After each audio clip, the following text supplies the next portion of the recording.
கிறிஸ்துவுக்கள் மிகவும் அன்பானவர்களே, தினம் ஒரு தூதன் வழியாக உங்களை சந்தித்து உங்களை வாழ்த்துவதில் பெருமகிழ்ச்சி அடைகிறேன். இந்த நாளிலே ஏசாயா தீர்க்கதரிசன புஸ்தகம் 40வது அதிகாரம் 5வது வசனம், கர்த்தரின் மகிமை வெளியரங்கமாகும், மாம்சமான யாவும் அதை ஏகமாய் காணும் என்று தீர்க்க தரிசனமான ஒரு வார்த்தை. அன்பானவர்களே, கர்த்தரிடத்திலிருந்து அவருடைய மகிமை வெளிப்பட போகிறது. அந்த மகிமை என்பது ஆண்டவர் சொல்கிறாரு, வேறு ஒருவனுக்கும் கொடேன்கிறார். அப்போது அவருடைய மகிமையை யாருக்குமே கொடுக்க மாட்டார்.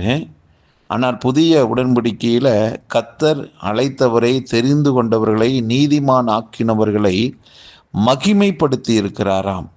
அப்போது தன்னிடத்தில் இருக்கிற அந்த உயர்வான ஒன்றை ஆண்டவர் தெரிந்தெடுத்த அழைத்த அந்த நபருக்கு ஆண்டவர் கொடுக்கிறார்.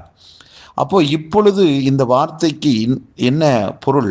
இன்னைக்கு ஆண்டவர் என்ன பேசுகிறார் என்றால், உங்களுடைய தனிப்பட்ட வாழ்க்கையில, குடும்ப வாழ்க்கையில நீங்கள் ஏறெடுத்து வைக்கிற ஒவ்வொரு முயற்சிகளிலும் ஆண்டவர் தம்முடைய மகிமையை வெளிப்படுத்த போகிறார்.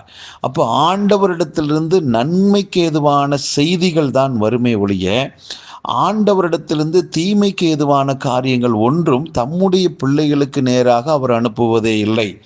ஆண்டவர் தம்முடைய பிள்ளைகளை சரிப்படுத்துவார், நேர்படுத்துவார், எல்லா விதமான ஒழுங்குங்கரமான காரியங்களை செய்வார். அது உண்மை. அதே போல ஆண்டவர் தம்முடைய பிள்ளைகளுக்கென்று நலமானதைத்தான் வைத்திருக்கிறார். அன்பானவர்களே, இன்றைக்கு இந்த காலகட்டம் என்ன காலகட்டம் உங்களை குறித்து, என்னை குறித்து ஆண்டவர் வச்சிருக்கிறார்னா, ஆண்டவர் தம்முடைய மகிமையை வெளிப்படுத்துகிற ஒரு காலம். அப்படின்னா ஆண்டவரால் கொடுக்கக்கூடிய, ஆண்டவரால் அனுமதிக்கப்பட்ட பல நன்மைகளை பெற வேண்டிய ஒரு காலம் என்று வைத்துக் கொள்ளுங்களேன். அன்பானவர்களே, ஆண்டவர் கொடுக்கிற அந்த உயர்வையும் மேன்மையும் நம்மை சுற்றி இருக்கிற மாம்சமான யாவருடைய கண்களும் காணும். அது ஆச்சரியப்பட வைக்குமா? ஆம்.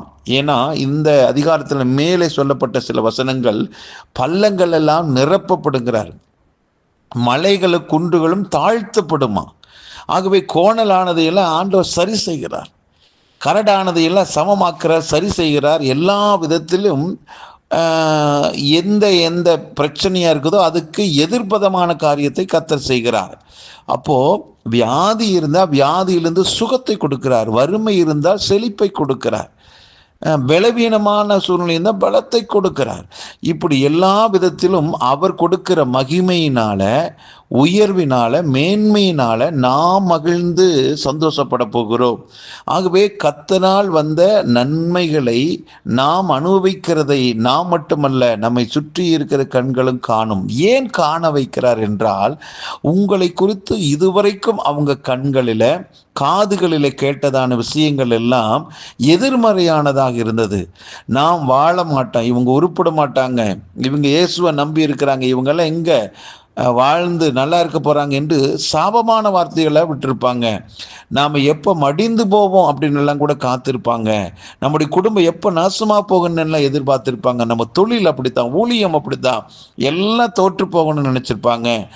அந்த மனிதர்கள் கண்கள் காணும்படியாக கர்த்தரின் மகிமை நம்முடைய வாழ்வில் வெளிப்பட போகிறது.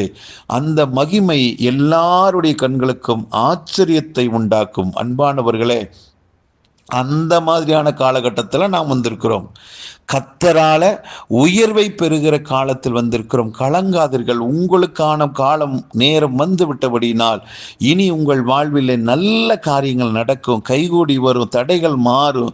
நீங்கள் உங்களுக்கென்று வச்சிருக்கிற, கர்த்தர் வச்சிருக்கிற பிரகாசமான எதிர்காலத்தை நீங்கள் பிடித்து கொள்வீர்கள்.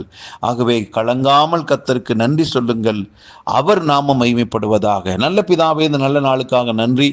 இயேசு கிறிஸ்துவின் நாமத்தினால் இதை கேட்டுக்கொண்டிருக்கிற ஒவ்வொருவருக்காக ஜெபிக்கிறேன், வாழ்த்துகிறேன். ஆண்டவரே, நீங்க கொடுக்கிற சகல விதமான நன்மைகளும் வெளியரங்கமாக கூடிய ஒரு காலகட்டத்தில் கர்த்தர் எங்களை கொண்டு வந்திருக்கிறீர். அந்த உயர்வும் மேன்மையும் எங்களை சுற்றி இருக்கிற கண்கள் காணும். அப்படிப்பட்ட நல்ல காரியத்தை எங்கள் வாழ்வில் கர்த்தர் அனுமதித்து இதை கேட்டுக்கொண்டிருக்கிற எல்லாரையும் வாழ்த்தி ஆசீர்வதிக்கிறேன். இயேசு கிறிஸ்துவின் நாமத்தில் ஜெபிக்கிறேன் நல்ல பிதாவே, ஆமென்.